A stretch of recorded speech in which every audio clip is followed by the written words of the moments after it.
On this episode of the Best of Bias podcast, let me talk a little closer to the mic and act like I've done this before. But on this episode of the Best of Bias podcast, you got me talking about a bunch of sports stuff. Hope you're ready for that. It's a sports episode today. Not much pop culture or cinema corner at all. I may talk a little bit about Spider-Man towards the end, maybe a little bit of Marvel news that I heard sprinkled in, but mostly it's going to be sports, you know what I'm saying? Because there's a lot of sports to talk about right now in the sports Equinox, you know what I mean? So we're going to get it going. It's your boy Lydell Dinero. No guests, just me and a whole lot of scenery. You know what I'm saying? It is Friday. Hope everybody's doing good today. We'll talk about some stuff. We'll get right into it. NBA started, NBA opening day, NFL Week 7 preview, Week 8, fantasy football, MLB World Series preview, yada, yada, yada. It's your boy. It's Lydell Dinero. It's the Best of Bias podcast. New listeners, welcome. Family, welcome back. It's time. Let's get right into it. No further delay. Where that theme song at? Yeah. It's the best of bias. You need the earful. You should try us. From pop culture to the movies to Unitas. It's the best of bias. Your best of bias. Yeah. It's the best of bias. You are now listening to the Best of Bias podcast with Lydell Dinero and Hugo Twilight.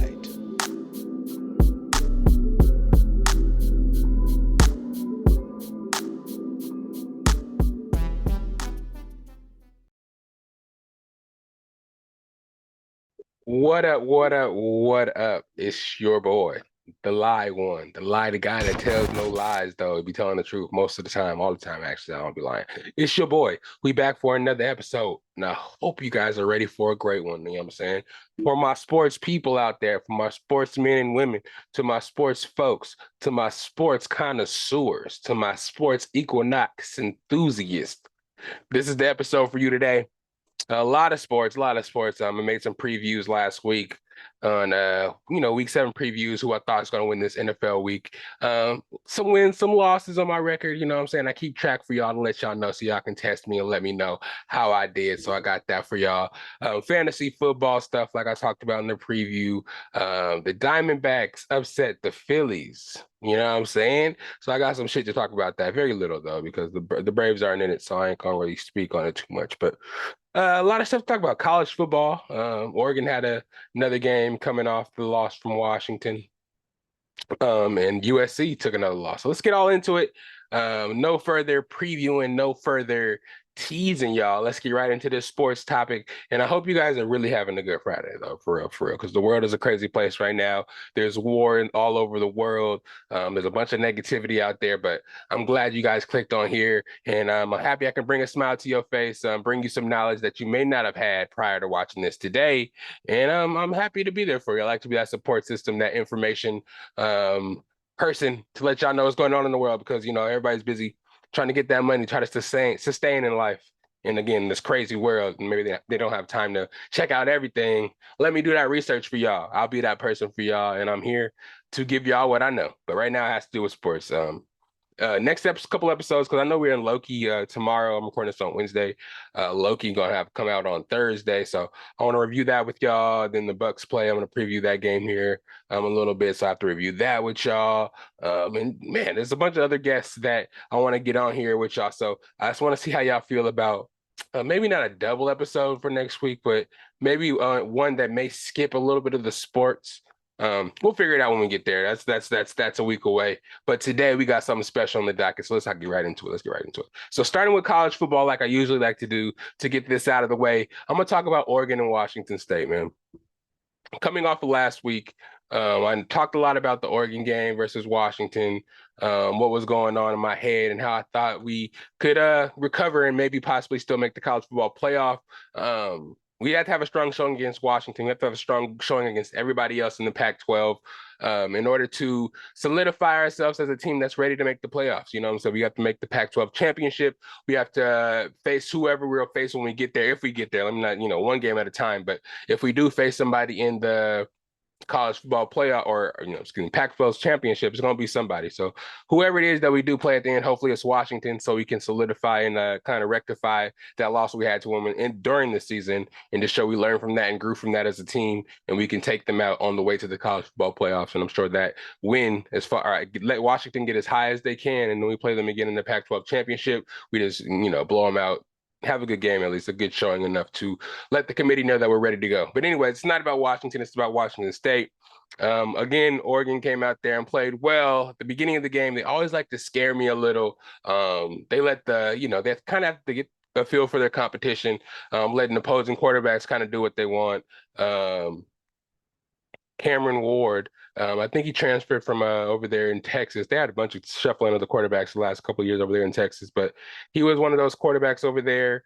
I think he transferred to there directly from Texas. So he was leading Washington State this year. Had some good games, but 2 weeks prior, he did lose the last couple of games, and their air raid offense didn't really look as good as it was hinted at the beginning of the year, and how they started at the beginning of the year. Because they come into this game 4-2. But yeah, at the beginning, Cam was making some plays. His biggest attribute was getting out of the pocket and extending plays and making something out of nothing pretty much for Washington State. And he was doing that in the beginning of the game against Oregon. They allowed some big plays, some big passes from him to the receivers out there in space, big chunk yards. But when we came down to stopping them from getting to the end zone, Oregon was able to have that bend, don't break mentality and stop Washington from getting in there. And then once we did get a couple of stops going, our offense was able to put up points. Couple of games, sometimes we just getting our feet wet. First couple of drives are kind of like tester drives to see what we can do. But we're one of the best football, if not the best offense in the country. So we are able to move the ball at will sometimes once we do get going. But it took a little testing out. Bo ended up with, 239 passing yards, 2 touchdowns, and a rushing touchdown himself as well. Bucky was actually the big story of the game. Bucky Irving, 15 carries, 129 yards, 2 touchdowns rushing, then 3 catches for 51 yards and a touchdown. So pretty much 179 overall yards, 3 touchdowns total, and helped us get over that hump and kind of put points on the board when needed. If you guys don't know, Bucky Irving is one of the best running backs in the nation, if not the best in my eyes. Never gets tackled on the first tackle, breaks tackles at will, and just takes the ball to the house. Offensive weapon that can bust for a touchdown at any time. Pause. And also we have another running back that backs him up, Jordan James, that could do the same thing. Our offensive line's pushing people around. Once we got our footing and stopped getting a bunch of penalties, we were able to push Washington's defensive line around. Bucky was able to get those gaps. Jordan James was able to get those gaps. Both running backs almost had over 100 yards. And then the receivers as well. Tez Johnson had about 95 yards and a touchdown. Has a great connection with Bo Nix, the whole adopted brother thing. And then Troy, of course, is continuing the crazy season that he's having. He didn't score this week, but I think he had about 70 to 80 yards too as well. And a couple of catches. Doing his thing, man, catching balls at will. But some of his catches got taken back because of some penalties that our left guard transfer out of Rhode Island just keeps getting.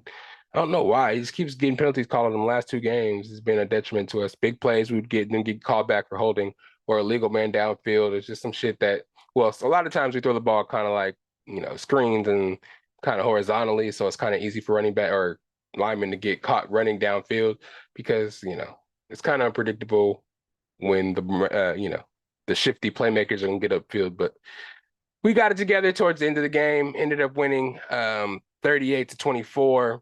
They scored a last-minute touchdown to make it actually 24 points. We were putting the foot down and kind of getting a big lead, but we, again, took our foot off the gas a little bit and let them get that touchdown towards the end. We got Utah this week, who's going to be another big challenge. Utah sitting at number 14, Oregon sitting at number 8. This is one of those games, though. USC, Utah, we're not going to sleep on anybody in the division, or in the conference, excuse me, but this game right here is going to be something that we do need to win because Utah has won the conference a couple of years, and we lost to them a couple of years. They have some good corners. Usually have a great defense, so it's going to take everything in us to get past this challenge as well. We're not just looking forward to Washington, though I said if we play them we want to play them in the championship, the Pac-12 championship, to possibly get in the college football playoff. I still think that we need to focus on each game at a time and don't let nothing get, don't let us try to look past any opponent because that's what gets you caught in these trap games. And history shows in this conference, trap games are always what put the Oregon Ducks out of the playoffs sooner than or out of the playoff race sooner than they expect due to some fuck ups or snafus against teams like Utah, Washington, Arizona State, Oregon State. Like we play Oregon State too, the last Civil War game at the end to end the Pac-12 rivalry. I think Washington State and Oregon State are staying as the Pac-12, and there's only two teams. They're trying to keep the conference alive and kind of merge with the Mountain West, maybe to get a playing schedule going, but they're still going to represent the Pac-12 or something crazy like that. But yeah, man, Oregon is doing well, man, and back on track. And a lot of people, I'm happy that it didn't fault us too much for losing to a team that was higher ranked. And I think we held our own a lot of the game. And Michael Penix and the receivers able to come back and win. And our actual field goal kicker missing the kick to send us to overtime. Yeah. Yeah, they felt bad for that and thought that we actually could compete and didn't drop us too far for that. So I respect that. But Utah is going to be on Fox. If you guys are watching, check it out. I think it's the second game of the day. I don't know if I think it might be a 12:30, maybe the 12:30 game, 3:30 Eastern. If you guys want to watch, for all my East Coast people out there and my Eastern people in the Far East, if you're listening, shout out to y'all. Shout out to y'all. But yeah, next I want to talk a little bit about USC, man. USC, speaking of Utah too, lost to Utah last week. USC lost 34 to 32. I think that was a score. No, that couldn't be a score because I think they got mollywopped. Let me confirm that. Let me confirm that real quick. My bad, y'all. I don't want to give y'all false information and y'all come back to me like, oh, this man out here speaking that jibber jab. Let's see. Yeah, it was close. It was 34 to 32. Utah was able to get the win out there in LA, man. LA is looking lowly last 2 weeks after they lost. I forgot who they lost to exactly. But Notre Dame. After they lost to Notre Dame and got smacked by them, Caleb Williams threw 3 interceptions in that game. And to come back and have a result like this against Utah, Notre Dame's a good team. So losing to them was like, okay, it's an eye-opener for everybody in the committee. But to follow that up with a loss to a conference rival that was rated lower than you guys. No, actually, after they lost to Notre Dame, they dropped to 18.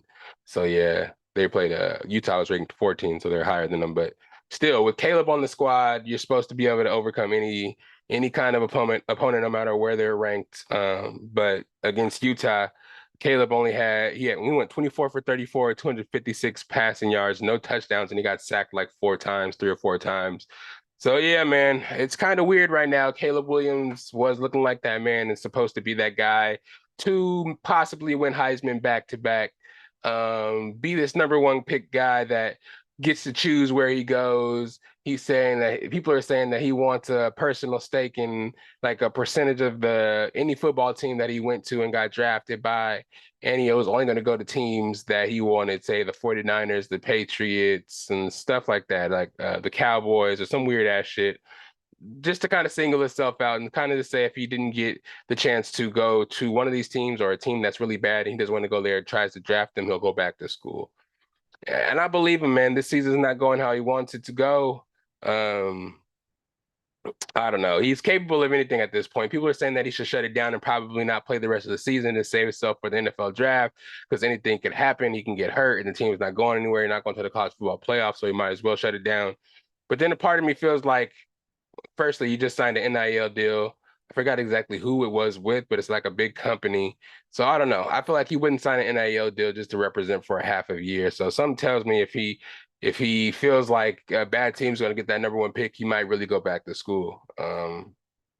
Yeah, because I think it's over for USC. They still got to play Washington. I think they still got to play us. And I think losing to the teams that they lost to so far, it may be tough. It may be a tough one, man. I don't know. I don't know. But yeah, that's enough for college football. Let's get into this NFL Week 7 review. I got my review for my teams that I picked last week that I thought was going to win.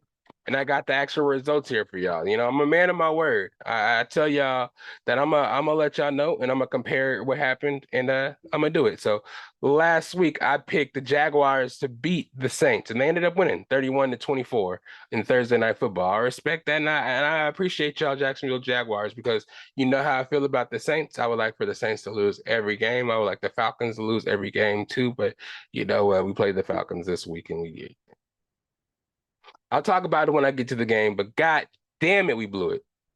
But anyways, let's move on. Oh, I guess it's the second game on the docket, so I guess I got to talk about it right now. Yeah, I was wrong about this one for sure. So I'm already 0 for 2 in this projection cycle. God damn. Falcons did beat the Buccaneers 16-13. All right, man. Let me break it down, yo. This is a tough one. This was a tough one because I thought last week we played a tough team. We played the Detroit Lions, so I thought we just kind of got in over our skis and kind of got too hyped about the creamsicle jerseys. We only had 6 points. We didn't able to score any touchdowns, and we kind of embarrassed ourselves. It wasn't prime time. Actually, it was the 1 o'clock slot in slate, and there was a bunch of teams that are on bye, so we were kind of put out there in the forefront, but us not being able to score many points was really embarrassing. We kind of gave Baker the benefit of the doubt based on the start that he has had for us, putting us in a position to possibly go 4-3, or excuse me, 4-2. Um, I don't know, man. It's just like our offense was moving down the field at will. Atlanta has a good defense. They're good. Don't get me wrong, but I feel like we were able to move the ball at will. Penalties are really what set us back. We would have a good play on first down or second down, and then somebody would hold, or somebody would false start, or somebody would do something stupid to put us behind the sticks and make it a little harder for us to pick up first downs. And I still feel like our play calling is still a little shaky. Dave Canales is still trying to get Baker ingratiated with the playbook. Okay, yeah, you know, Baker's the first time here at the Buccaneers. Sorry, we got a new offensive coordinator. It's not like there's been a system implemented for a long time offensively that he has to grasp. This is new for everybody on the offense. You know what I mean? So we're still trying to get it all put together. But it's just crazy. It's just crazy how we cannot run the ball. I like Rachaad White personally, but I don't know how it's so hard for us to run the ball, but everybody else can do it with, I feel like, lesser running backs, or we're just the average Joe of a running back. You know what I'm saying? Holes get opened up. I know it's not our line as a whole that can't open up any holes. It's not possible. It's not possible. Everybody can do it. Everybody's offensive line is not better than our offensive line. This is like historically bad how bad our running game is, but it's causing us to have to pass every down, and having the receivers we do on the outside with Chris Godwin and Mike Evans and the rookie Trey Palmer. I think we have opportunities to make plays happen. But then again, I'm not putting it all on Baker, but I feel like Baker needs to be smarter. There is plays that he could make that he doesn't make all the time. His reads need to be faster. He needs to take off and run when there's openings to run. Take your first read, take a check down. Don't try to force the ball to Chris Godwin. Don't try to force the ball to Mike Evans. Sometimes you can take the check down and live to fight another day, especially if we're not able to run the ball effectively. If we throw the ball on first down and on second down, we got an incompletion as well. We're behind the sticks, 3rd and 10. You know what I mean? And then if we try to run the ball or pass the ball on first down and try to run the ball on second down and get a loss of yards, then we're definitely behind the sticks on 3rd down.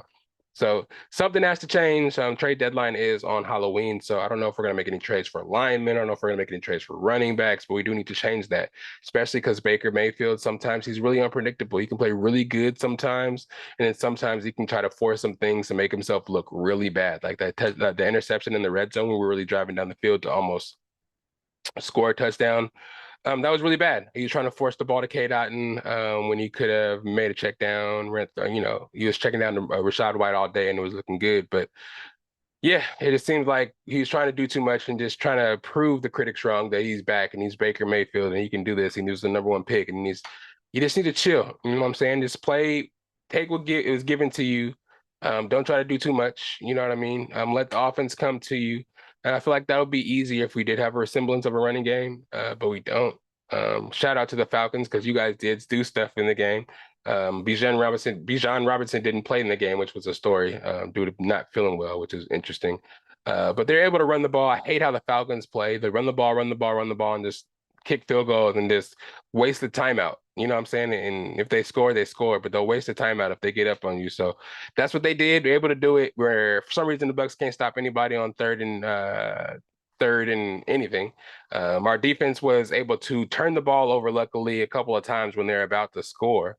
They're at the 1 yard line and fumbled twice. So luckily we got those turnovers. Antoine Winfield Jr. is a dog.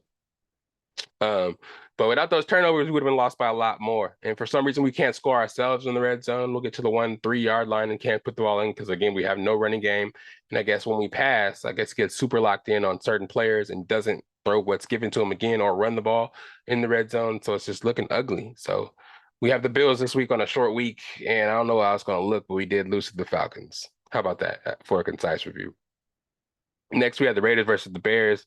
The Bears were able to actually get a win, 30-12 against the lowly Raiders, man. Raiders winning some games that they shouldn't win and losing games they shouldn't lose. It's just kind of crazy. Jimmy Garoppolo, I don't believe played. Justin Fields also didn't play with the finger injury. So the quarterback of the day for the Bears was Tyson Bagent. Came out there throwing a whole bunch of check downs, 5 yards or less, and actually did his thing. Had enough completions to get the thing done for the Bears. Deontay Foreman was a beast in the game, able to get a couple touchdowns and showing everybody why they should, he should be on their team. He did it for the Carolina Panthers. He did it for the Texans before he got hurt. And now he's doing it for the Bears when Khalil Herbert's hurt. And Rashawn Johnson's out. So he's looking good. Shout out to them. The Colts, in a crazy game, lost to the Browns 39-38. Welcome back, Jonathan Taylor, fantasy-wise. I know all the fantasy owners are liking that. It's the battle of the backup quarterbacks. Gardner Minshew looked way better than he did week before, turning over the ball hella. He was able to get like 2 rushing touchdowns. He hit Michael Pittman Jr. for a 75-yard passing touchdown. But some reason, I don't know, it's just that Cleveland defense, and it's the what's his name again? PJ Walker effect. He's going out there beating everybody and getting the Browns these wins. It's crazy. They're one of the best defenses out there, but I mean they did give up a lot of points, but yeah, they was able to do their thing out there. There's something I wanted to say about the Colts here. But I'm not sure. But we saw Jonathan Taylor got that super deal, so it was only a matter of time before that boy started getting the ball hella crazy. And I don't know what's going on with Deshaun Watson, him and his coach. I don't know. Shoulder injury, they say, but supposedly he got cleared before to play, and he just decided not to play. But now they're saying the injury was worse than they thought. It's kind of a weird situation. But yeah, the Browns did end up winning in the late game. This game seemed like it was on for 3 hours, 7 hours, 3 and 7. That's all a big ass difference in the numbers. But it sounded like it was on. It felt like it was on forever. But the Browns were able to get the win. Let me see who I predicted in those, just so I can see. So I predicted the Raiders to win. I got that wrong, obviously. I predicted the Browns to win, so I got that right, luckily. The next game, we had the Lions and the Ravens. This one, excuse me. Let me go back one. The Commanders and the Giants. This game wasn't really a lot of action, but the Giants were able to get a win. Tyrod Taylor, Saquon Barkley did their thing. 14-7 over the Commanders. Did I pick the Commanders to win? Yep. So I got that one wrong. Lions and the Ravens. This one was an interesting game. For this one, I did pick who did I pick to win? I picked the Ravens to win this one. Maybe I was a little salty from the Lions doing this how they did this last week. But this week, the Ravens offense and Todd Monken, Lamar Jackson, Mark Andrews, Bateman, Zay Flowers, Odell Beckham, Gus Edwards, Justice Hill. Everybody looked good. They were winning 35-0 at one point. The Lions barely kicked 2. Actually, they scored a touchdown and missed the extra. They went for 2 because they're down by like 35. So they went for 2 and didn't get it. I don't know what happened. Ravens defense came out of nowhere. The offense exploded. Everybody was down Lamar Jackson and thought that him and Todd Monken weren't connecting. They were keeping him in the pocket when they needed him to scramble and make plays with his legs that way. He shut everybody up with that. He was making throws in the running game. He was making throws in the passing game. Mark Andrews is still a beast, as we can see. And the Lions were able to do anything. The offense was pretty much shut down. Jameer Gibbs actually did something for me in fantasy, so I was happy about that. But Jared Goff and them got brought down back to earth today, or last week. It was only their second loss, so it wasn't that big of a deal. You win some, you lose some. And that opponent is in the AFC, so they won't really have to see them again unless it's in the playoffs. So hopefully they can learn from that and just, bounce back next week. But the Ravens were able to win 38-6, so I got that one right. Bills and Patriots, I predicted the Patriots to lose to the Bills, and surprisingly, that didn't happen. Patriots won 29-25. That's why I think the Bills are going to come with a vengeance at home and whoop our ass. But who knows, man? I'm crossing my fingers that Baker Mayfield can get it together, but we're not talking about that quite yet. The Bills, though, man, I don't know how you lose to the Patriots. Patriots can score on nobody. Patriots can beat nobody, but it seems like sometimes when you play a divisional opponent that you play so much that you kind of have their number. Bill Belichick is the defensive guru. So when you're playing against a defensive coach in Doug McDermott, who's again, his defense is what he's known for. Sometimes it's kind of harder to scheme something out to beat such a defensive guru that has your number and is known and beat you guys for so long. Sometimes I wonder why the Bills can't really get out of their own way. You know what I'm saying? Cook was cooking. Lil Cook, what's his name? I forgot his first name. James Cook was cooking. I think, no pun intended. Young Stephon Diggs scored a touchdown. It's just that I think Josh Allen has to do much on his own. They're trying to create too much on his own in times of pressure and pressing too much and trying to force stuff that isn't really there. Gabe Davis was virtually invisible. Dawson Knox hurt his wrist, so Dalton Kincaid had to step up as a rookie out there, rookie out of Utah. But yeah, the Bills came up short again. Again, they're losing the teams that they shouldn't lose to. They lost to, I believe, the Jets already. They lost to the Patriots now. Yeah, it's not looking good for them. Everybody's kind of losing faith in them, and their Super Bowl window could be closing. So yeah, Josh Allen has to get it together. But again, I think they may rebound against us, sadly. It may sound like I lost faith, but this is a terrible game to come on, to play after losing to the Falcons, having the Falcons go up 4-3 and have us be 3-3 in second place in the division. It's like to play them again, to play the Bills next week on a Thursday, short week. Hopefully we can catch them slipping more than catch us slipping on the short week. So yeah. And we've been losing at home. So maybe us being away is a good luck charm for us because I think we won all our games on like away. So yeah, the Patriots did beat the Bills, a divisional game, which does matter more than from the outside looking in. Beat the Bills. Cardinals lost to the Seahawks 20-10. Seahawks get back on the right track. Cardinals still looking lowly. I did pick the Seahawks to bounce back in this one. They're favored by 7.5. They cover. Did they cover? Did they cover? I forgot what I said. Yeah, they did. They did cover. Cardinals pretty bad. Receivers are hurt. You know what I'm saying? James Conner is hurt. Kyler Murray is still hurt. They're playing with Joshua Dobbs. And this week, it kind of after a while he turns back into Joshua Dobbs. Every game he doesn't really get to be Cinderella like he was when they played the Cowboys. You know what I mean? It's been tough for him. But Kyler Murray's back at practice. Who knows when he's actually going to come back and play? Who knows if he will? But I think he will, and maybe he will turn it around. Him and his boy Hollywood Brown wants to get back on the same page. Maybe some damage could be done. Michael Wilson, the receiver out of Stanford, out there showing out for him, and Trey McBride is now having to step up in the absence of Zach Ertz after he got hurt. So a lot of injuries over there. But yeah, the Cardinals are probably going to be, against the Bears or whatever, whoever else is down there to, number one down there to try to get the number one pick, trying to get Caleb Williams services. So next game, Steelers and Rams. Steelers still surprising everybody, beating the Rams 24-17. That defense proving to be too much for Matthew Stafford, and Kenny Pickett just showing that he can do enough to get these wins. I watch these games a lot, and it always comes down to the last quarter, the last minute for Kenny Pickett and George Pickens and them to make a play. And that's what it came down to again for the Steelers. They're still winning games and competing for that division, so it's good to see. 24-17 Rams. Did I predict the Rams to win? Yep. So I got that one wrong too. This is a bad week for me. Sheesh. Chiefs and Chargers. I picked the Chargers to win this one, just for out of love for Justin Herbert. But the Chiefs were able to win 31-17. Taylor Swift was at the game, so Travis Kelce was supercharged. That fool had 179 yards, like 15 targets and a touchdown. Squeezed it out, you know what I mean? Justin Herbert and them are still not together, man. The offense is looking ugly. Justin Herbert making costly turnovers at the end of games when they're trying to come back. Their defense should be way better. Khalil Mack, Joey Bosa, Derwin James, Kenneth Murray down there in the middle. It's kind of weird to me how bad their defense is. And they're super high paid, so it seems like I don't know. It's their GM, the president of operations, whoever out there is just kind of messing up with paying that defense that much money, being on the hook for so much money, and the defense is so bad. It's kind of hindering Justin Herbert and that offense's growth, using up the years of Austin Eckler. Like they're 2-4 right now.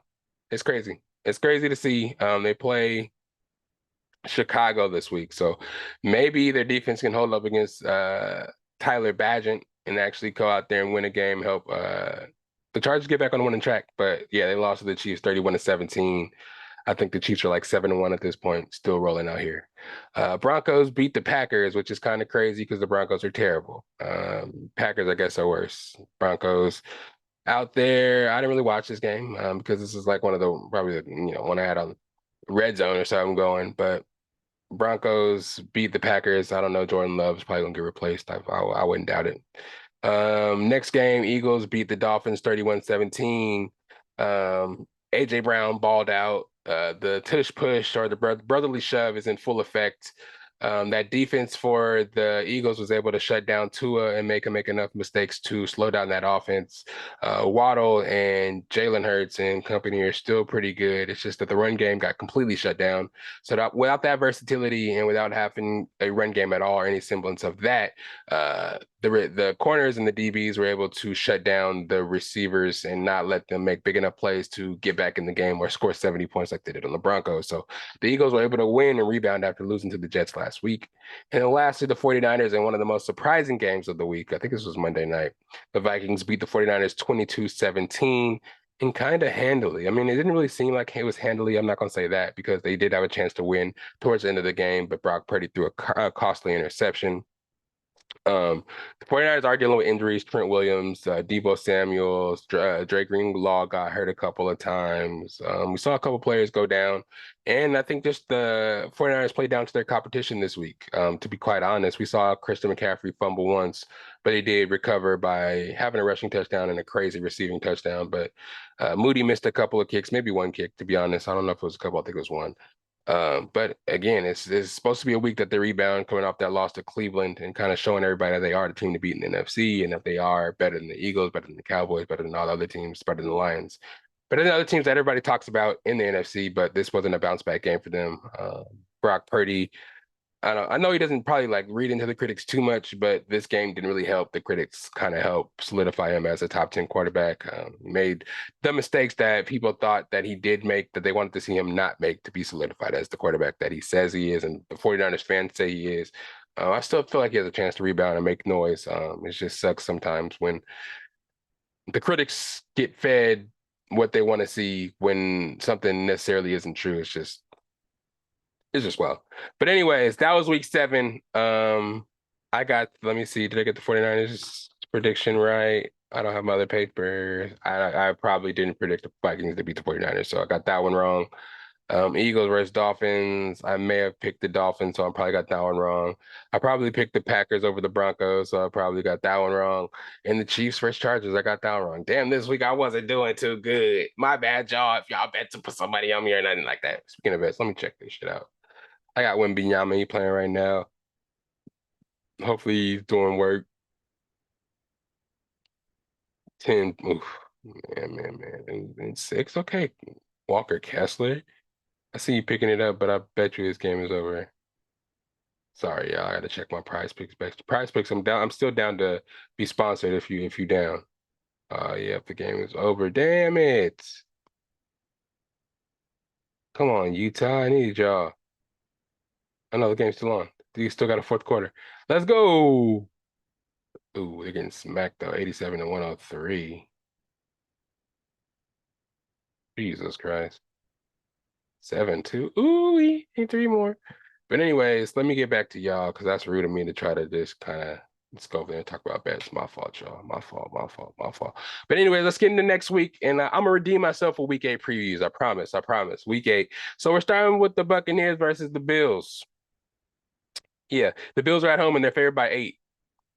Yeah, I think that's gonna happen for them. I don't.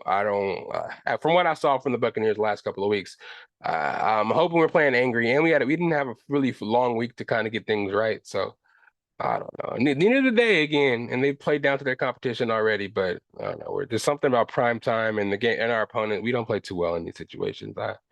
I'm not too confident. So I got the Bills winning this one. I'm hoping I'm wrong, but I got the Bills. Next game, we have Minnesota versus the Packers. The Packers are by one at home. I don't understand why after Minnesota just beat the 49ers. So I got Minnesota in that game. Jordan Love hasn't shown me nothing, and it's a divisional game. Vikings need this one. I got the Vikings. Next game, you got the New York Jets at the New York Giants, and the Giants are favored by 3. Ooh, no wait. The Jets have to be favored in this game. The Jets have to be. But I got the Jets in this one. I think that defense is going to be able to shut Tyrod down and make give Saquon a little trouble. But yeah, I'm gonna take the Jets for them to get another win and keep it going at it was their home stadium too, but Giants are home. Houston versus Carolina. In Carolina, I got Houston. Houston's favored by 3. I just don't want Carolina to win no games. Let them get the number 1 pick again. Houston, go ahead, do your thing. CJ Stroud is doing a good job. Though Damian Pierce isn't really keeping up and picking up where he left off last season. Those receivers out there, Nico Collins, Tank Dell, even Robert Woods is out there doing well. So shouts out to them. Noah Farrow out of Oregon. You know what I'm saying? It's good to see him still getting some burn. But I got Houston. Rams at Cowboys. Oof. Let's see. Cowboys are favored by 6.5 at home. Cowboys is trying to prove a point. They're probably riled up and ready to win after seeing the 49ers lose. But at the same token, the Rams are trying to be competitive as well. And they lost last week, lost a close game. This one's really going to test Dallas's defense, and at the same time, it's going to test the offense of the Rams to see if Matt Stafford can hold up against that heralded Dallas defense. So it's a tough one. I got Rams with the upset. How about that? Rams with the upset. I got some time for the underdogs this week. I got some time. Next game, we got the Saints versus Indianapolis Colts. Colts are favored by 1.5 at home. Colts are going to win. Not even going to talk about anything more about that. Pittsburgh Steelers at home against the Jaguars. Jaguars favored by 2.5 in Pittsburgh. Jaguars have been on a roll. But Pittsburgh has been getting lucky and coming back and winning towards the end of the games and being able to hold off their opponents. So I think because Jacksonville doesn't always show up, and they are on a little winning streak right now. So I think I got Pittsburgh with the upset. 2 upsets in a row, y'all. Pittsburgh over the Jacksonville Jaguars at home for the upset. Then we have Tennessee versus the Falcons. Falcons favored by 2.5 in Tennessee. Tennessee's trying to trade their whole team. I can see why everybody thinks they're going to lose because they're wholesaling. Everybody's available, so everybody's probably down in the dumps over there. But I need them to win. So I got them winning against the Falcons. The Falcons did us dirty last week. This is Arthur Smith's old team, so there's a little revenge in that. But still, Titans do me some favors here and win. Falcons are playing the Washington Commanders at home, favored by 6.5 in Washington. Eagles are probably going to win that. Though, again, they're another team that's been playing down to their competition at times. And Commanders can be a team that could be a trap game for them. Divisional game and a game that, I think they may have played already this season. It was close. So I could be mistaken, but yeah, I feel like this is a game that Washington are going to give them all they can handle. And it's a game that's going to be put on the spotlight too, because again, I think the Eagles have a tough schedule coming up after this little slate of games. After this game, I think it gets pretty tough. I think they got to play the 49ers. They got to play a couple other good teams. The Bills, I think they play as well. So we'll see. But I do got the Eagles winning this game against the Commanders. Patriots coming off their victory against the Bills are playing Miami in Miami. Miami's favored by 9.5 points, and I think they're going to do that again. Miami is probably upset about how they lost last week and are ready to come back and do their thing this week. I think, and when they do it, they usually do that in a big way, and they're going to be putting up a lot of points. Hopefully, Tyreek Hill is good because that's my receiver, man. In fantasy, I got him and AJ Brown. How y'all feel about that, bro? In the money league, $100 money league, I'm gonna get into that soon, but yeah. I got Miami Dolphins definitely in that game. Cleveland Browns are in Seattle. Seattle's favored by 3 at home against the Browns. I don't know, man. Seattle has a good defense themselves, and they're probably playing against PJ Walker again. You got that Cleveland defense against Geno Smith. Geno Smith hasn't really impressed me much this year. Coming off of last year when he did so well, almost won Most Improved Player, but he had our offensive coordinator Dave Canales over there with Pete. So I think that was helping him because now he kind of fell back to earth, and Yeah, it's not doing as well as he did last year. The team's still doing well, but I think it's due to that defense. Um, but let's see who I got. I got the Browns in this game. I can't take the Seahawks in this one. Chiefs and Broncos. Chiefs are favored by 7.5. That's kind of low, but they're favored by 7.5 in Denver. I got the Chiefs in this game. Plain and simple. Ravens are playing the Cardinals, favored by 8.5 in Arizona. If the Ravens play anything like they played last week, they're going to blow out the Cardinals. I got the Ravens in that game. Cincinnati and 49ers. I think Cincinnati, is going to give the 49ers all they can handle. Wow, I couldn't say that at all. But the 49ers are at home, coming off of 2 straight losses. They need to win this game in order to keep track with the top teams in the NFC. And if they want to do what they want to do, or say they're going to do in the NFC, they need to win this game, really. They're favored by 5.5 over there at Levi and Santa Clara. I got the 49ers to win this one. Revenge game. Hopefully, Devo and Trent Williams are back, because if they're not back, they can be in trouble, because I know that offense is probably, whew, man, that Cincinnati and Joe Burrow's getting healthy. So hopefully 49ers get their players back, because they do need this win. Chicago against the Chargers. Chargers favored by 8.5 at home. Hopefully, again, the Chargers and Justin Herbert can put enough offense together. Him and Keenan Allen can do some stuff and keep those Bears at bay. If they lose to the Bears, the season is over and Staley is going to get fired. If they lose to the Bears, Staley has to get fired. Has to get fired. And then lastly, we have Detroit. Is the last one? Yeah. Detroit against the Las Vegas Raiders at home. Detroit's favored by 8.5 against the Raiders, and I feel sorry for the Raiders now too, because it's gonna be another revenge game for the Lions, just because they got whooped by the Ravens, and they want to prove to everybody that they are a team of high caliber in the NFC and that they are going to be competitive in the NFC. So they're probably going to stump a mud hole in the Raiders, and I feel sorry for the Raiders too, because as trade deadline approaches, there's a lot of people on the team that are up for grabs. I'm hearing at least Hunter Renfrow is, and I heard that everybody's heard that Devontae Adams isn't happy. So who knows what's going to happen there? So I advise they win this weekend before Halloween hit, because Halloween's on Sunday, huh? So they have to trade before Sunday, which is kind of awkward. Is it Sunday? No, I think Halloween is during the week. So let me check that out for y'all. Sorry, guys. I don't have that on. I ain't got Halloween memorized. Halloween's Tuesday. So I guess they have the weekend to evaluate. And then by the weekend time, I guess we're going to know who's going to be on new teams. I heard Derrick Henry's up for sale. I heard D-Hop is up for sale. Some people, I don't know. I've just kind of noticed in the NFL, though, that it's kind of only going to be teams that are actually competing for championships. So if your team doesn't make a trade or try to make your team better, you know what they're doing. They're tanking for Caleb or some other pieces that are in the draft. You know what I mean? Because if you're a mid-tier team and you don't make any moves to make your team better, you know your GM and your coaches giving up and are just playing for next year and seeing what draft pick you get. So that's sorry.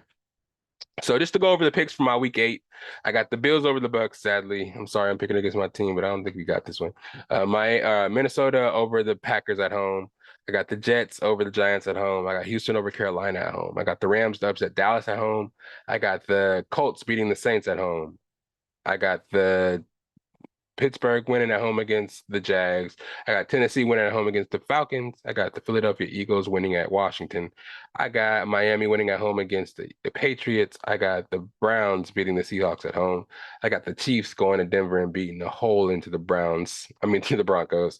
I got Ravens over Arizona in Arizona. I got San Francisco at home against the Bengals, Chargers at home against the Bears, and Detroit at home against the Raiders. So that's that for that NFL talk. You feel me? Let's get into some fantasy real quick. Let's get into that fantasy talk, guys. Best of Bias Invitational 2023 is in full effect right now. Week 7 is in the books. Your boy's back in first place. You know what I'm saying? Had to crawl my way back up there. You know what I'm saying? I was there to begin the season. Took some L's, took 2 L's to be precise, a week apart from each other, but some people was able to stay afloat and stay in first place and hold it down for a second, keep my spot warm. But I had to play first place this week, and I was able to get that victory over Derek. I'm sorry, Armpit, but I had to make you stank a little bit. You feel me? I had to get my first place back. We got 6 weeks until the playoffs start, so every win is valuable. Every point that you score is valuable. My team is headed by Tyreek Hill, AJ Brown, got Keenan Allen, Justin Herbert, Jonathan Taylor's doing good now, Jahmyr Gibbs, Sam Laporta. I got the Kansas City Chiefs defense and the kicker Sanders from Miami. You know what I'm saying? My points, I'm already in the thousands, about 1,300 points, maybe 1,200 points, sitting there stacking. So the strategy, of course, if you're a fantasy footballer, you even though you may lose some games and be close to whatever the playoff rankings is, you want to accumulate as many points as you can, just in case you tie with somebody and your points for it can stack up and give you that leverage there.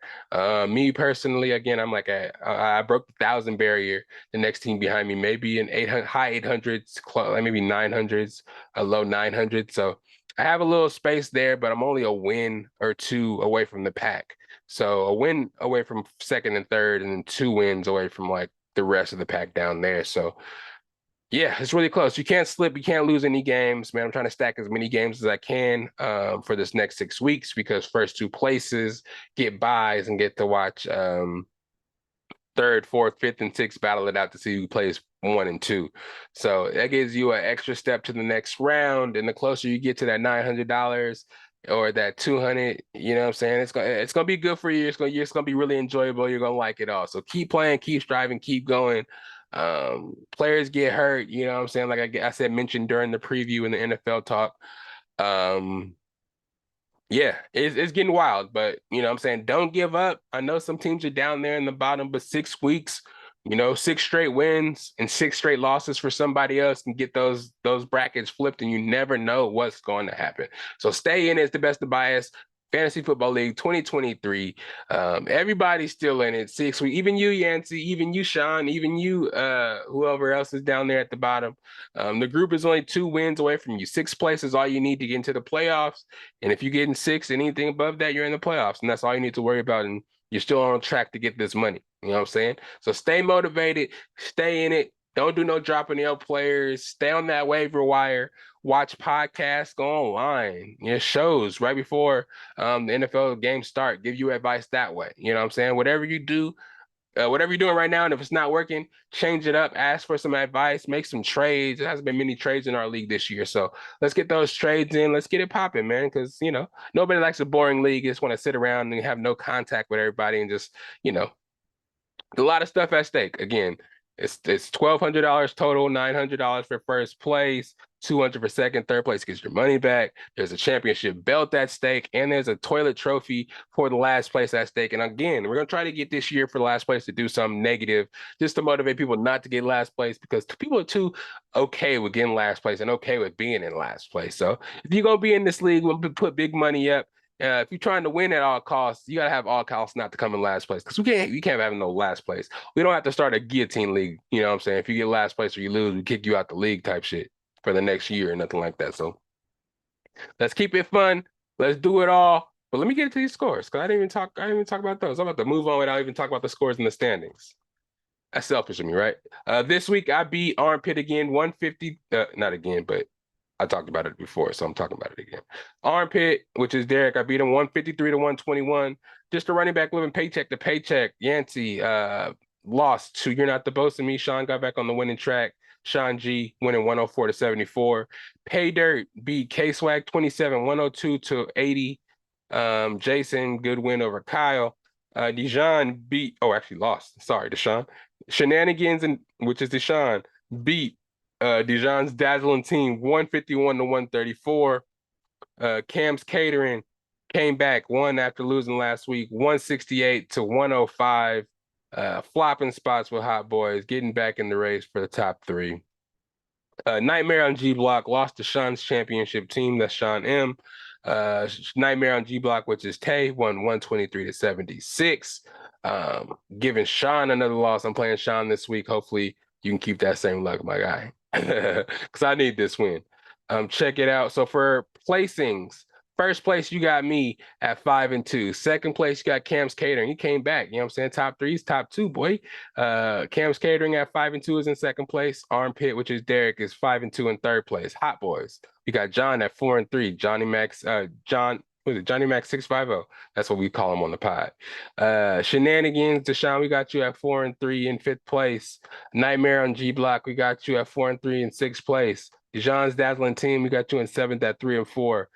Jason with Payday, we got you at 8th place in 3-4.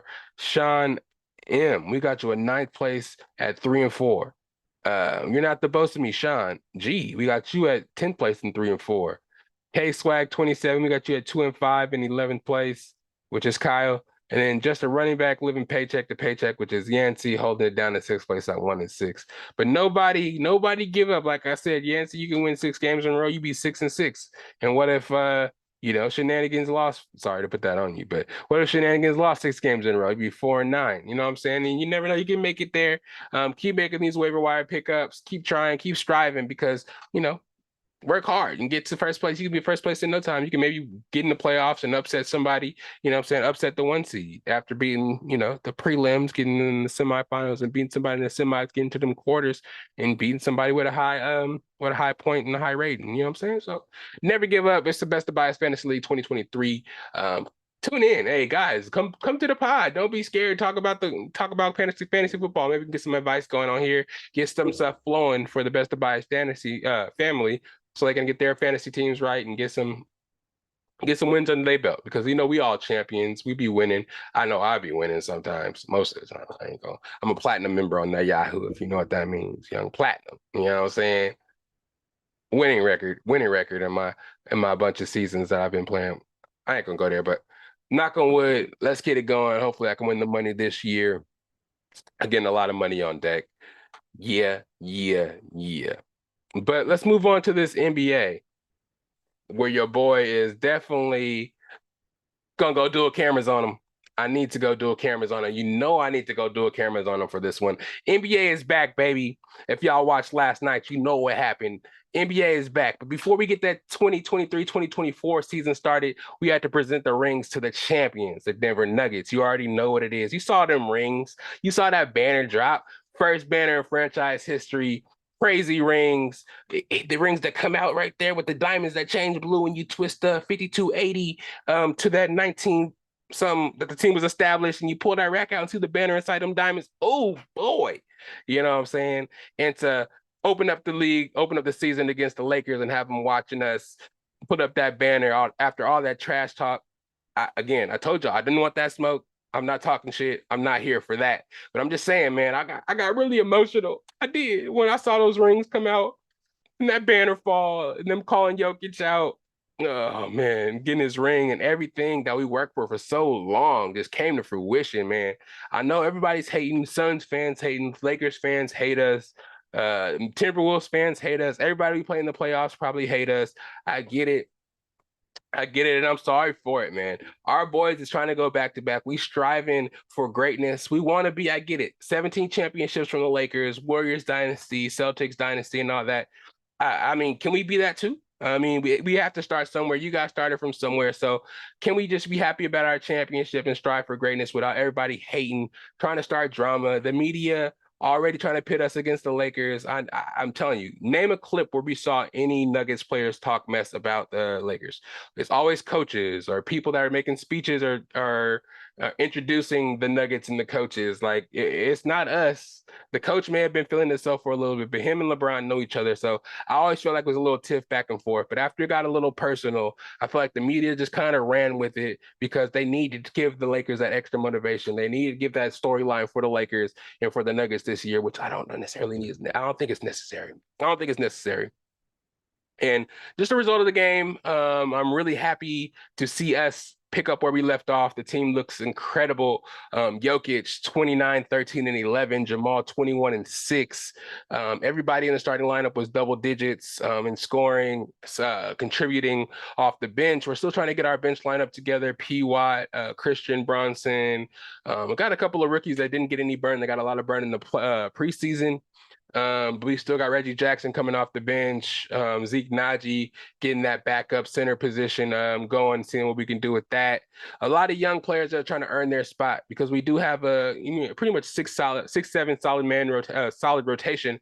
But during the regular season, it'll be a real testing period to see what we need to do, see if we need to make any trades, kind of closer to playoff times to kind of solidify that rotation because, during the playoffs, we don't really go more than 8 deep, 9 if necessary. But Yeah, it was a good showing before we got, anywhere near there. The ring ceremony was beautiful before the game, and I was just happy that we weren't just kind of like, too overwhelmed by the ceremony and didn't show up.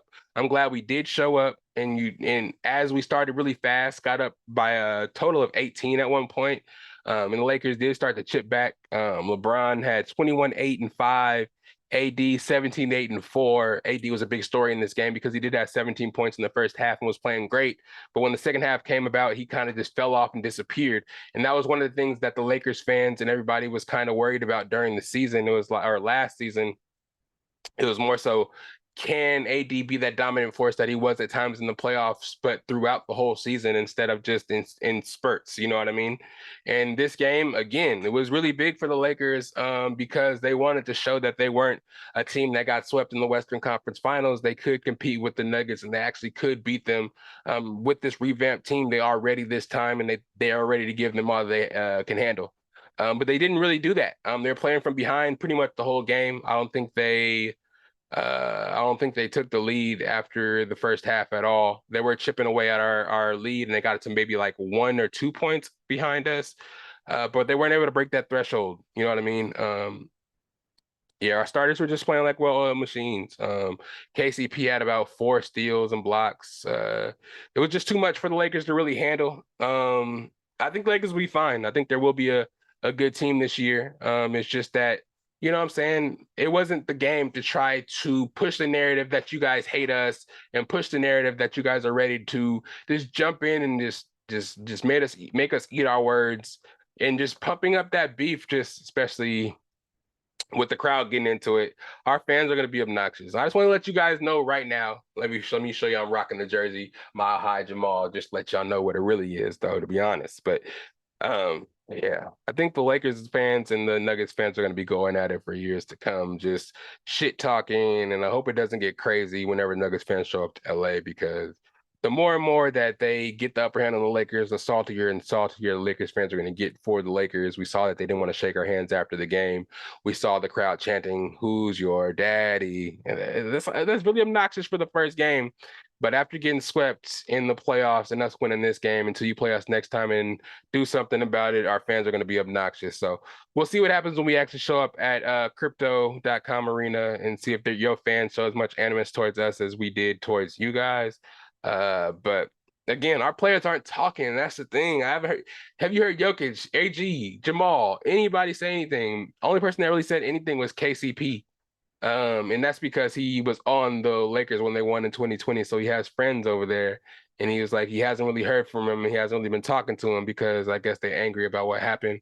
Most of the talking was taking place from the coaches or Coach Malone, when he was doing interviews during a championship and playoff runs, and the whole disrespect of us being disrespected narrative was going on.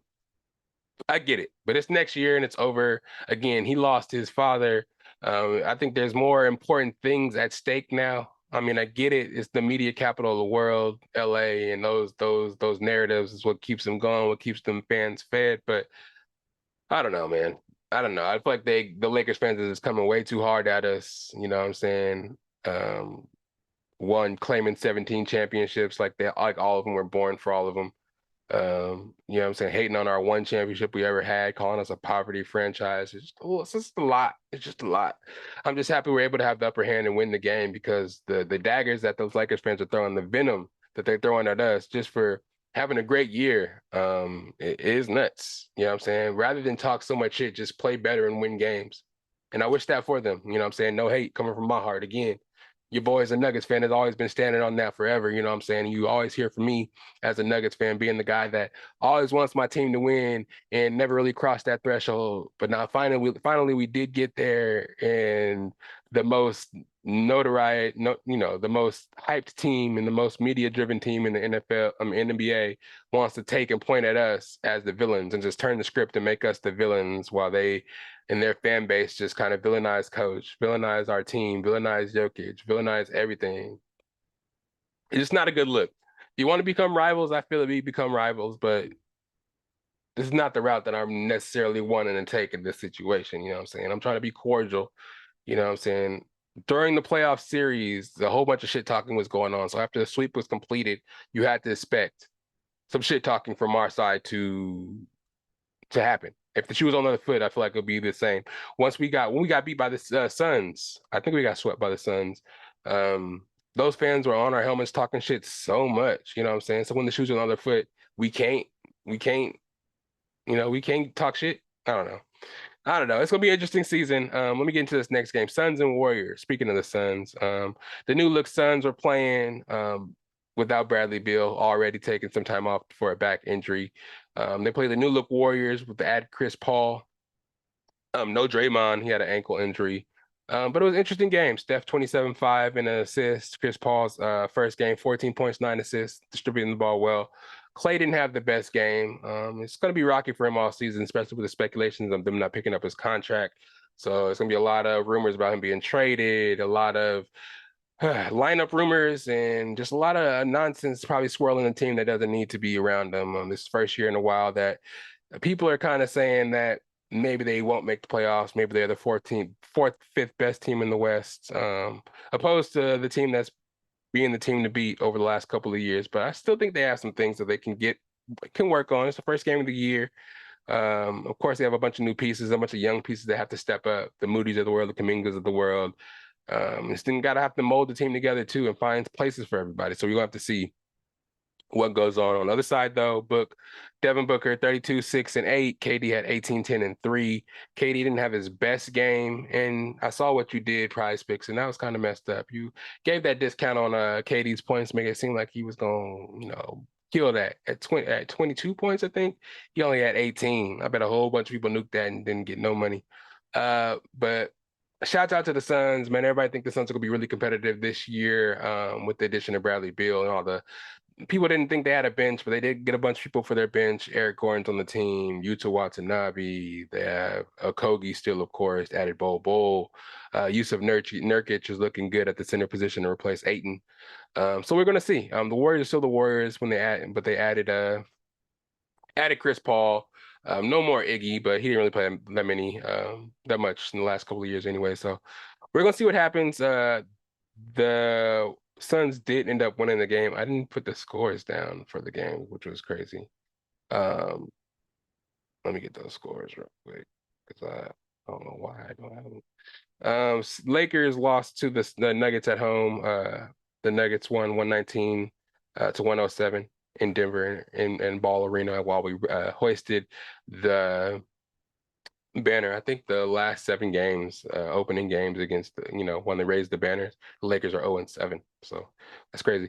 But the Suns were able to win as well, 108 to 104. Was a nip tuck game there in Chase Center, but the Warriors were able to get it done. But this year's gonna be interesting, y'all. A lot of changing faces, a lot of new faces. I just saw the Celtics play for the first time. They played the Knicks. I thought they'd be good, but the Knicks gave them all they can handle. Maybe it's the first couple of games melding together, so maybe they'll get even better. But the Knicks took them wire to wire. The Celtics were able to win. Porzingis is looking like a great addition, jump shooter, can shoot the 3, block shots, get rebounds, 7-3. So it's going to be a big difference. And they have Drew Holiday as a true point guard to go with Derek White, Jaylen Brown, and Jason Tatum in the starting lineup. So that's pretty good. We're still waiting to see the Bucks play. They're probably playing right now, maybe playing tomorrow. I need to check the score and see how they're doing. But the season's gonna be good, man. I expect the Nuggets, if they play anything like they played to yesterday, I expect us to be able to make noise in the playoffs, man. All these additions to all these teams, it's gonna be a good new season. And with the addition to the midseason tournament, it's gonna be a lot more drama, a lot more money incentives. The East got better. We saw, well, of course, Miami's still around. Cleveland's still good. I'm looking at Indianapolis right now. Those Pacers are looking good. Bruce Brown making that money over there in Indianapolis. He made like 7 threes today. So yeah, and I'm liking the young squad of the OKC Thunder with Chet coming back, Shy with Giddy, Jalen Williams. Yeah, they're looking good over there too. So they may make a run for the play-in tournaments. It's a play-in tournament. We got the mid-season tournament. We got the playoffs coming.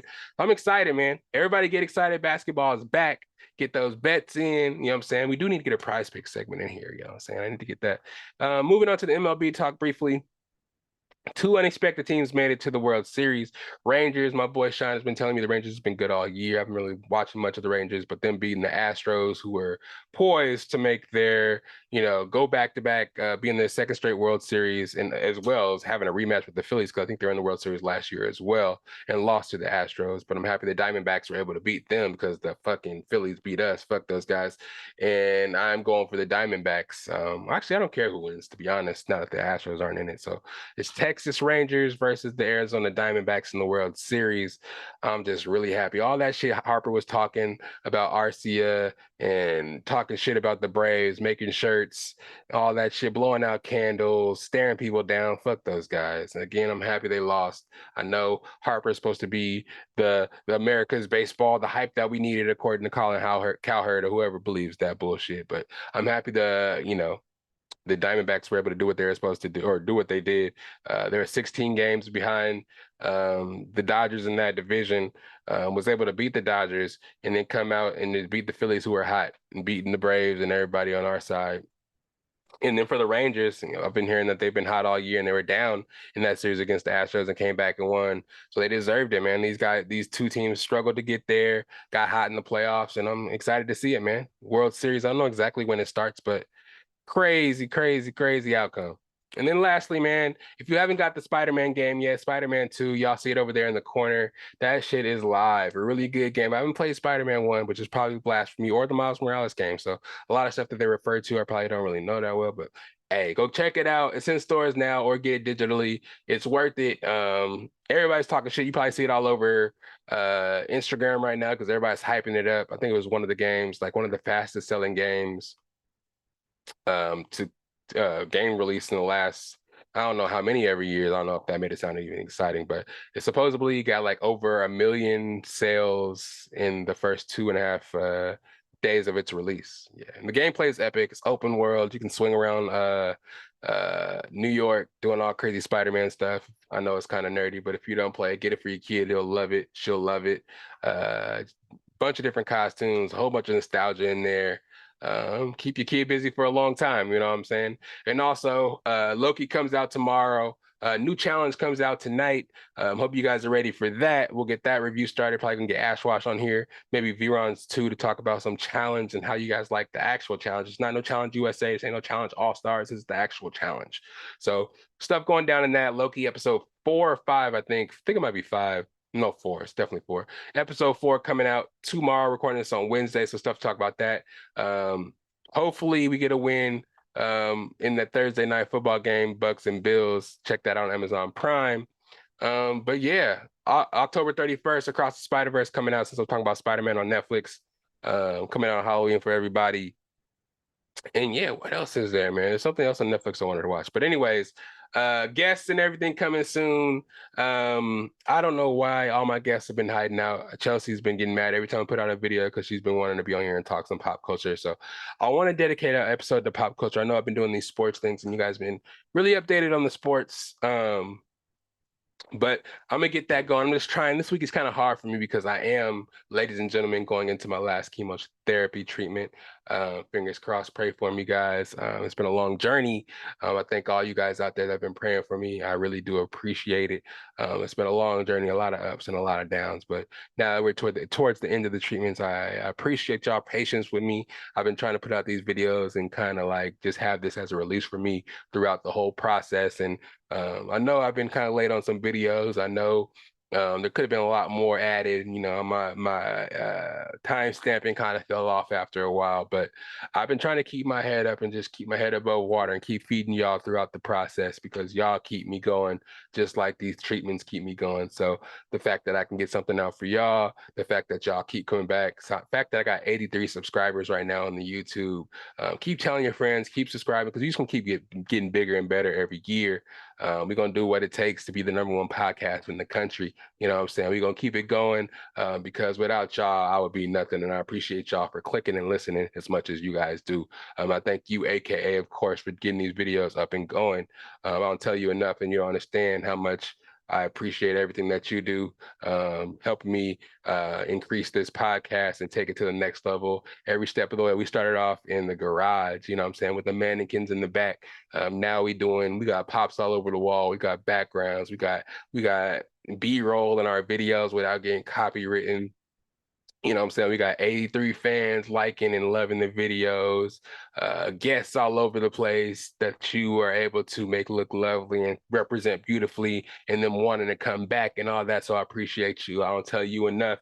And I'm sure everybody that watches us on YouTube that doesn't have time or have the access to these podcast platforms, anywhere you get your podcast platform, or anywhere you get your podcast, Spotify, Google Play, Apple Podcasts, Anchor, of course, which is pretty much Spotify. But wherever you go, if you can't get that, you can always go to the YouTube. So again, I appreciate everybody that listens. I appreciate you, AKA. I appreciate you, Dank Reynolds, the theme song beat that you graciously gave to me that turned into a phenomenon.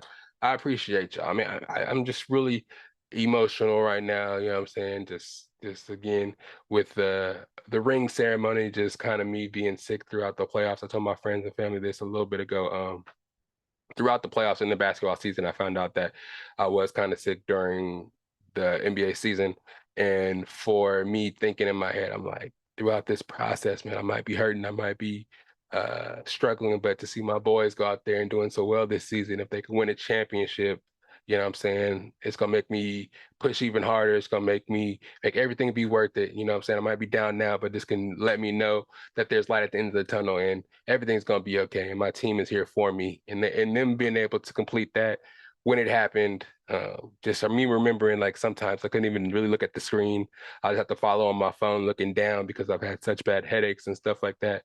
And just having time to reflect on that and to see it all culminate in a ring ceremony and us dropping the banner just made me really emotional in the moment watching the game. So to bring it full circle, that's why I'm just so gracious for everybody that listens to the podcast and them giving me reason and just inspiration to do what I do every week and just keep it popping. I know it's not the biggest podcast in the world, but as long as one person's listening, just one person, all I need is spread my knowledge, and for those people to be interested, it's all I need. Because I don't do it for everybody, but I do it for anybody that's willing to listen. You know what I'm saying? Anybody that's willing to get down and just love what we do here in our family of Best of Bias members, talk about the stuff we like to talk about, bring our bias to the table. If you're willing to listen, willing to bring some bias, we love y'all and welcome y'all to the family with open arms. But anyways, enough of that mushy shit. This is the end of the podcast. I'd like to let them know where you can find me at. Of course, you can find me, your boy Lydell Dinero, SAC_Lydell on the Instagram, Patrick_Lydell on the Snapchat. If you're looking for me on X or on TikTok or anything like that, find me under Lydell Dinero. I post a lot of stuff on all the platforms, Snapchat, Instagram, especially on the Best of Bias. If you're looking for the podcast, Best of Bias, of course, you can type that in Instagram. Type it, of course, into YouTube. Like, subscribe, tell your friends, hit the bell so you don't miss any of the new videos. I like to say that all the time. And of course, get down with the merch. Of course, I got a whole bunch of new merchandise, whole bunch of new stuff I always show you guys. Beanies, dad hats, bucket hats, trucker hats, everything that you want to get down and represent the podcast. Show love for the podcast you listen to every week and click on every week. Show love to your boy Lydell. But big stuff on the way. I always say that to y'all, let y'all know. And actually, big stuff always does happen. Check out those anime Kumite tournaments. We got those in the YouTube. We go on the little playlist and click on the tournaments. Best of BOBP tournaments is what I labeled it as, the Best of Bias podcast tournaments. We have 2 in there right now. We battled it out for anime Kumite, which is pretty much anime tournament. Main characters in a bunch of anime shows. They battled it out to see who's number 1. And then the second tournament is the secondary characters from the same shows. Battled it out to see who wins that version of it. More of those to come, plenty stuff to come, plenty guests. So just spread it along, man. Spread it out. Spread the word. Best of Bias Podcast, the best podcast in your area. We ain't stopping. Since 2019, we've been bringing that flavor. This is episode 184. Man, big podcast. You know what I'm saying? I think it's only 89. Of course, I got to mention this. we have somewhere down the line, we're trying to do everything from a host website where you post the podcast and everything. That's episode 1 through about 98, and that's on the Best of Bias podcast. But down the line, we changed and weren't able to upload no more podcasts to the Best of Bias podcast.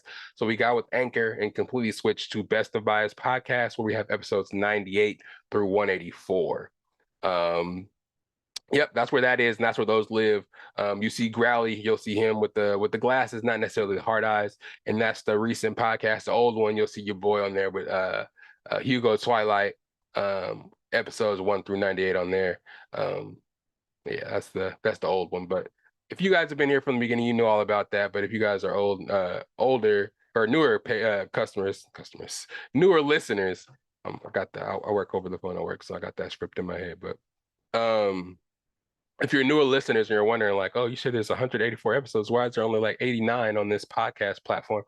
Yeah, they archived in the old podcast folder. And the new ones are here. And just stay with the updated stuff. We'll update it every week. You're not missing you're not missing nothing. If you want any of the archive stuff, go to the website and you can see it there. But yeah, man, I appreciate everybody being here today. I know it's been a long one.